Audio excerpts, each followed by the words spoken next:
उपमुख्यमंत्री सुनेत्राताई पवार यांनी घेतले श्री विठ्ठल रुक्मिणी मातेचे दर्शन। राज्याच्या उपमुख्यमंत्री सुनेत्राताई पवार यांनी आज श्री विठ्ठल रुक्मिणी मातेचे दर्शन घेतले। यावेळी मंदिर समितीच्या वतीने मंदिर समितीचे सहअध्यक्ष गहिनीनाथ महाराज औसेकर यांच्या हस्ते उपमुख्यमंत्री सुनेत्राताई पवार यांचा शाल व श्री विठ्ठल रुक्मिणीची मूर्ती देऊन सत्कार करण्यात आला। यावेळी आमदार दिलीप वळसे पाटील, नगराध्यक्षा प्रणिती भालके, मंदिर समितीचे सदस्य, मंदिर समितीच्या सदस्या शकुंतला नडगिरे, ज्ञानेश्वर महाराज जळगावकर, संभाजी शिंदे, जिल्हाधिकारी एस कार्तिकेयन, जिल्हा पोलीस अधीक्षक अतुल कुलकर्णी, प्रांताधिकारी सचिन इथापे, मंदिर समितीचे कार्यकारी अधिकारी राजेंद्र शेळके, सहाय्यक पोलीस अधीक्षक प्रशांत ढगळे, मुख्याधिकारी महेश रोकडे, व्यवस्थापक प्रवीण कुमार घम तसेच मान्यवर पदाधिकारी उपस्थित होते। तत्पूर्वी उपमुख्यमंत्री सुनेत्राताई पवार यांनी श्री विठ्ठल रुक्मिणी मंदिर संवर्धन विकास आराखड्याअंतर्गत सुरू असलेल्या कामांची पाहणी करून त्याची माहिती घेतली।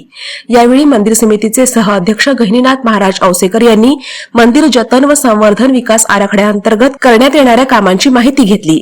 श्री विठ्ठल रुक्मिणी मंदिर जतन व संवर्धन विकास आराखड्याअंतर्गत जीर्णोद्धार पूर्ण झालेल्या मंदिरातील मूर्तींची प्राणप्रतिष्ठापना करण्यासाठी होम हवन करण्यात आले। या होम हवनचे दर्शन उपमुख्यमंत्री सुनेत्राताई पवार यांनी यावेळी घेतले।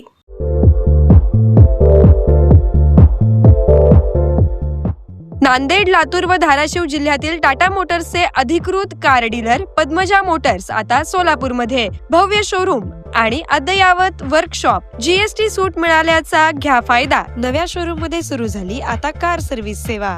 पद्मजा मोटर्स, विमानतळ जवळ, होडगी रोड, मजरेवाडी, सोलापूर। मोबाईल 8600 02 26 17।